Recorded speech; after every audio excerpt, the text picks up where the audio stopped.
آمنت باللہ صدق اللہ مولانا العظیم۔ معزز و مکرم سامعین، کروڑا بار شکر ہے اس پروردگار عالم کا کہ جس نے آج کی صبح میں پھر سے زندگی عطا فرمائی اور ہمیں یہ سعادت اور توفیق دی کہ ہم اپنے پروردگار کے ہاں آ کر سجدہ ریز ہوئے۔ اللہ تعالیٰ ارشاد فرماتا ہے، یا ایھا الذین آمنوا، اے ایمان والو، استعینوا بالصبر والصلاۃ، تم مدد حاصل کرو صبر سے اور نماز سے۔ جب بھی کوئی مشکل آن پڑے، کوئی مصیبت آن پڑے، کوئی دکھ تکلیف آن پڑے، کوئی درد ہو، کوئی غم ہو اللہ کی طرف سے، تو کیا کرنا ہے؟ ایمان والوں کو یہ خاص خطاب دیا جا رہا ہے۔ ایمان والوں کو اللہ تعالیٰ مخاطب ہے، اے ایمان والو، جب بھی کوئی مشکل آن پڑے، معاشی حوالے سے ہے، جسمانی امراض کے حوالے سے، کسی بھی لحاظ سے، نہ واویلا کرنا ہے، نہ ناشکری کرنی ہے، نہ شور و غل کرنا ہے، نہ ماتم کرنا ہے، پیٹنا ہے، کچھ بھی نہیں۔ کیا کرنا ہے؟ استعینوا، تم نے مدد حاصل کرنی ہے بالصبر، نماز سے، اپنا صبر سے اور نماز سے۔ نماز نہیں چھوڑنی، اللہ کی عبادت کرنی ہے، صبر کرنا ہے۔ آگے صلہ کیا ملے گا؟ فرمایا ان اللہ مع الصابرین، بے شک اللہ صبر کرنے والوں کے ساتھ ہے۔ جو ان معاملات میں صبر کرے گا، واویلا نہیں کرے گا، عجیب طرح کا ماحول نہیں سامنے لائے گا، اللہ کی ناشکری نہیں کرے گا، تو پروردگار اس کے ساتھ ہے۔ پھر دنیا مومن کے لیے نہیں ہے، یاد رکھیں، دنیا مومن کے لیے قید خانہ ہے۔ دنیا کے اندر دکھ تکلیف، پریشانیاں، اکتاہٹ، تھکاوٹ، درد، غم، لڑائی جھگڑے، تصادم، ٹکراؤ، یہ زندگی کا عین حصہ ہے، یہ چلنا ہے۔ کوئی کہے نا کہ میری زندگی پر امن رہے، سکون میں رہے، میں جیتا رہوں، مسلمان بھی کہلاؤں، مومن بھی کہلاؤں، زندگی میں کوئی غم تکلیف درد پریشانیاں بالکل دور تک مجھے ٹچ بھی نہ کریں، وہ غلط آدمی ہے، اس کی سوچ فکر غلط ہے۔ دنیا تو ہمارے لیے ہے ہی نہیں، ہم مومن کہلانے والے ہیں۔ دنیا مومن کے لیے تو قید خانہ ہے، دنیا سے مومن کا کچھ حصہ نہیں ہے، مومن مسلمان کا۔ آخرت میں کافر کے لیے کوئی حصہ نہیں ہے۔ جس قدر دنیا میں ہمیں آسائش آرام مل رہی ہیں، اللہ کی نعمتیں مل رہی ہیں، کیا آخرت میں جنت سے کافروں کو اس قدر ملیں گی؟ قطعاً نہیں۔ کافر کو تو جنت کی خوشبو تک نہیں سنگھائی جائے گی، ان کا حصہ وہاں نہیں ہے، کچھ بھی نہیں ملنے والا، خوشبو تک نہیں سنگھائی جائے گی۔ لیکن ہمارا حصہ دنیا میں کچھ نہ ہونے کے باوجود اس قدر اللہ تعالیٰ عطا کر رہا ہے۔ تو لہٰذا جب بھی کوئی مشکل آئے، پریشانی ہے، اللہ کی عبادت کریں، نماز پڑھیں، صبر کریں، پروردگار پھر تمہارے ساتھ ہے۔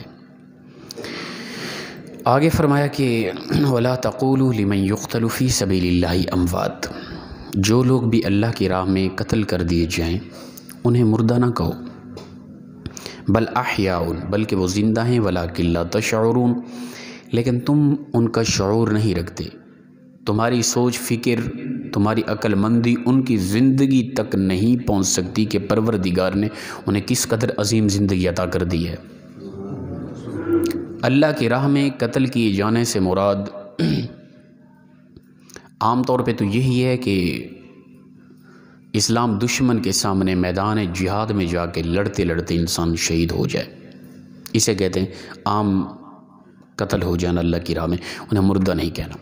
دوسرا یہ بھی ہے، عشق الہی میں اللہ کے احکام کے مطابق چلتا رہے، انسان اپنے نفس کو، وہ نفس جو انسان کو غلطیوں پہ لگاتا ہے، اپنی خواہشات پہ ابھارتا ہے، غلط غلط خواہشات تصورات میں لاتا ہے، اس نفس کے گلے کو کاٹ دینا بھی بہت بڑی عبادت ہے، اسے بھی شہادت کہتے ہیں۔ ایک بندہ ہمیشہ وہ اللہ کی احکام کے مطابق چلتا ہے، ٹھیک ہے نا، عین اسلام کے مطابق چلتا ہے، نفس کے گلے کو کاٹ دیا اس نے۔ صبح اللہ کے گھر سے آواز آئی، گرم بستر تھا، آرام کی نیند تھی، سکون تھا، نفس نے کہا کہ سویا رہے، آرام کر، لیکن انسان نے نفس کے گلے کو گھونٹ کر بستر کو چھوڑا، ٹھنڈا پانی تھا، سردی تھی، کچھ بھی تھا، اللہ کی بارگاہ میں آ کے جھک گیا، یہ بندہ مجاہد ہے۔ سب سے بڑا جہاد اپنے نفس کے ساتھ کرنا ہے، جو سب سے مشکل ہے۔ ہماری جوان بیٹھے ہیں نا، آج کوئی مسئلہ اٹھ کھڑا ہو، کسی غیر مسلم ممالک کے ساتھ ہماری جنگ چھڑ جائے، ہمارے یہ جوان ایک ذرہ بھی نہیں گھبرائیں گے۔ اس وقت اگرچہ کسی کی سوچ میں نہیں یار آگے کیا کچھ ہو جائے، جسم کے ٹکڑے ہو جائیں، اس وقت ممکن ہے سوچ آ جائے، لیکن جب جہاد کا وقت آتا ہے نا، مومن کے اندر ایک ایمانی نور ایسا ہے مسلمان کے اندر کہ اس وقت وہ ایک لمحہ بھی نہیں گھبراتا۔ ہمارے جوان ایک لمحے میں آگے سے آگے نظر آئیں گے، یہ حقیقت ہے۔ یہ جہاد مشکل نہیں، لیکن یہی ہمارے جوان اس وقت اپنے نفس کے ساتھ جہاد نہیں کر پا رہا ہے۔ آنے والی مسلم خواتین بچیوں کی آنے کے وقت، گزرنے کے وقت کیا ہماری نظریں جھک جاتی ہیں؟ نہیں۔ کاش کہ یہ جھک جاتی، یہ بڑا جہاد تھا نفس کے ساتھ۔ کاش کہ ہم اپنی زبان پہ دوستوں کے سامنے اس کو لگام دیتے، کنٹرول کرتے۔ وہ بےہودہ گفتگو، گپ شپ، مذاق، گالی گلوچ جو مذاق کے طور پہ دوستوں میں چل رہی ہوتی ہیں، اس کو کنٹرول کرتے۔ یہ مشکل تھا، یہ نفس کے ساتھ بڑا جہاد تھا۔ تو اسلام کے تصور میں سب سے بڑا جہاد اپنے نفس کے ساتھ کرنا ہے، جو سب سے مشکل ہے۔ انسان کا جسم کٹ جائے یہ آسان ہے، انسان کی گردن اسلام کے لیے اڑ جائے یہ آسان ہے، لیکن نفس کے ساتھ جہاد کرنا یہ بڑا مشکل ہے۔ تو جو انسان نفس کے ساتھ جہاد کرتے کرتے اللہ کے احکام کے مطابق چلتا رہا، اس کی وفات جیسی بھی ہوئی وہ بھی شہید کہلائے گا حکماً۔ اسے بھی اللہ تعالیٰ ایک عظیم زندگی عطا فرمائے گا، لیکن فرمایا تم ان کی زندگی کا شعور نہیں رکھتے، ان کو ایسی زندگی عطا کی جاتی ہے۔ وَلَنَبْلُوَنَّكُمْ بِشَيْءٍ مِّنَ الْخَوْفِ وَالْجُوعِ وَنَقْصٍ مِّنَ الْأَمْوَالِ وَالْأَنفُسِ وَالثَّمَرَاتِ، اور فرمایا کہ البتہ ضرور ہم تمہیں آزمائیں گے۔ کن کو کہا جا رہا ہے؟ ایمان والوں کو، اور ہم ایمان والے ہیں۔ فرمایا ہم ضرور تمہیں آزمائیں گے خوف سے، ٹھیک ہے نا، اور اسی طرح بھوک سے، والجوع بھوک سے، ونقص من الاموال مال کی کمی سے، والانفس والثمرات تمہاری جانیں چلی جائیں گی، تمہارے پاس پھلات ختم ہو جائیں گے، ان معاملات سے ہم تمہیں آزمائیں گے۔ مال کی کمی ہوگی، جانیں چلی جائیں گی، تکلیفیں آئیں گی، خوف ہوگا، پریشانی ہوگی زندگی میں، ہم تمہیں آزمائیں گے کس قدر تم صبر میں رہتے ہو، کس قدر اللہ کی عبادت کرتے رہتے ہو۔ یہ ہے مومن کے لیے ایک بہترین قسم کی آزمائش۔ اور فرمایا کہ جو ان معاملات کے باوجود بھی صبر کرتے رہا اور اللہ کی عبادت کرتا رہا، نماز پڑھتا رہا، صبر کا دامن نہ چھوڑا، تو وبشر الصابرین، اے میرے محبوب ایسے میرے بندے مومن کو خوشخبری سنا دو، صبر کرنے والے کو۔ وہ کیا خوشخبری ہے؟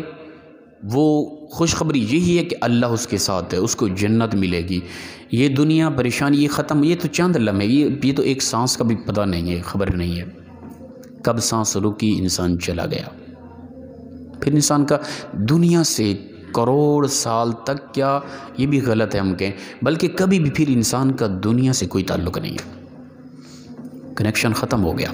اب انسان کی اخروی زندگی کے حالات ہیں، انسان کیا کر کے آیا وہ انسان کو ملنا ہے۔ تو جو انسان ان حالات میں صبر کرتا رہا، مشکلات میں اللہ کی عبادت کرتا رہا، صبر کرتا رہا، تو اللہ اس کے ساتھ، اس کو خوشخبری ہے، پھر مرنے کے بعد اس کے لیے عیش و عشرت ہے، آرام و سکون ہے، اس کی موجیں ہیں، پھر کوئی پریشانی، اکتاہٹ، تھکاوٹ، بیماریاں، لڑائی جھگڑے، تصادم، ٹکراؤ کچھ بھی نہیں ہے، پھر آرام اور سکون ہے۔ اور اس کے بعد انسان ایک عجیب محسوس کرے گا، یار میں کوئی نادان تھا، میں کوئی پاگل تھا، میری کیسی سوچ تھی، میں دنیا کو اہمیت دیتا تھا۔ اس وقت انسان کو بڑا غم ہوگا، دکھ ہوگا، انسان اپنی دنیاوی زندگی پہ بڑا افسوس کرتا ہوا نظر آئے گا۔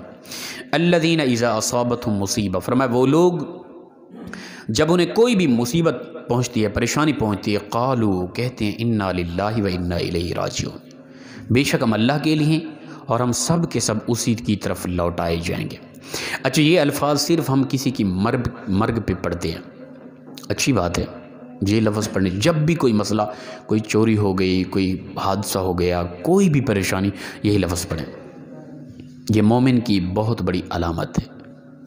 واویلا نہ کریں، غم کا بہت بڑا اظہار نہ کریں. وہ ایک الگ چیز ہے کہ مشکلات میں انسان کے آنسوں آ جانا، یہ بھی ایمان کی ایک علامت ہے. لیکن یہ نہیں ہے کہ ہمارا تو ایک طبقہ ایسا بھی ہے کہ وہ کچھ خاص ایام آتے ہیں کہ وہ ایکٹنگ کرتے ہوئے کہ وہ اظہار کر رہے ہوتے ہیں محبت کا، ایمان کا اظہار کر رہے ہوتے ہیں، اور تماشا لگایا ہوتا ہے ان لوگوں نے، واویلا ماتم کیا نوحے کیا پتن کیا کچھ ہو رہا ہوتا ہے. اسلام نہیں ہے یہ، معذرت کے ساتھ. اگر اس طرح کی کوئی طبیعت کا بیٹھا ہے نا، ناراض نہ ہو، وہ ہم سے پوچھے حضرت آپ نے ہم پر تنقید کیوں کر دی. یہ تنقید برائے تنقید نہیں، تنقید برائے اصلاح ہے. اصلاح کے لیے ہم تنقید کر رہے ہیں. غلط ہے. اللہ فرماتے ہیں ان لوگوں نے کیا یہ کیا تھا؟ میدان کربلا کے اندر جا کے دیکھیں، کیا وہ اس آیت کے خلاف چلتے رہے؟ ان پر یہ مشکل آئی تھی، انہوں نے صبر کیا تھا، وہ اللہ کی عبادت کرتے رہے. امام علی مقام 70 تن قربان سامنے، 80 تیر و تلوار کے زخم، 3 دن کے پیاس کی شدت، ہر طرف سے دشمن، میدان کربلا، گرمی کی شدت. امام علی مقام نے اس وقت بھی نماز ادا کی تھی. ادھر ہم نے تماشا. اچھا اب آپ دیکھیں، مشاہدہ کریں، یہ جو ہمارے ساتھی یہ کر رہے ہوتے ہیں نا ماحول، اگر کوئی بیٹھا ہے تو محسوس نہ کرے، بعد میں ہم سے بات کر لیں. اسلام ہے، یہ کوئی میری یا آپ میں سے کسی کے باپ کی جاگیر نہیں. اسلام ہے، ہم اس میں تحقیق کریں. آپ دیکھیں گے نا یہ جو لگے ہوتے ہیں نا، زخم و زخمی ہوتے ہیں، ان کی شکل دیکھ لیا کریں. کیا اسلام کے حوالے سے کوئی ایک ذرہ بھی ان کی طبیعت اور شکل اسلام سے ملتی ہے؟ نہیں. یہ سارے ٹوٹلی جو بھی ہوتے ہیں نا، کرائے پہ ہوتے ہیں. تماشا لگا رکھا ہے. اسلام اس طرح کی چیز کی اجازت نہیں دیتا. اللہ فرماتے جب بھی کوئی پریشانی ہے، کوئی دکھ آئے، کوئی مصیبت آئے، تو جو مومن ہے نا وہ یہی کہتے ہیں سب کچھ اللہ کے لیے، ہم بھی اسی کی طرف لوٹائے جانے والے ہیں. اللہ اکبر. فرمایا اولئک علیہم صلوات من ربہم ورحمہ، یہی وہ لوگ ہیں ان پر اللہ کی طرف سے رحمتوں کا نزول ہوتا ہے، اور یہی لوگ ہدایت پر ہیں. بات ختم ہو گئی ہے. صبر کرنے والے، نماز پڑھنے والے، ہر مشکل میں مطمئن رہنے والے، اللہ پہ راضی رہنے والے لوگ ہی فرمایا یہی ہیں، ان پر ہمیشہ اللہ رحمتوں کا نزول کرتا رہتا ہے. یہی لوگ دراصل ہدایت پر ہیں. اللہ پاک ہم سب کو مخلصانہ انداز میں عمل کی توفیق عطا فرمائے. وآخر دعوانا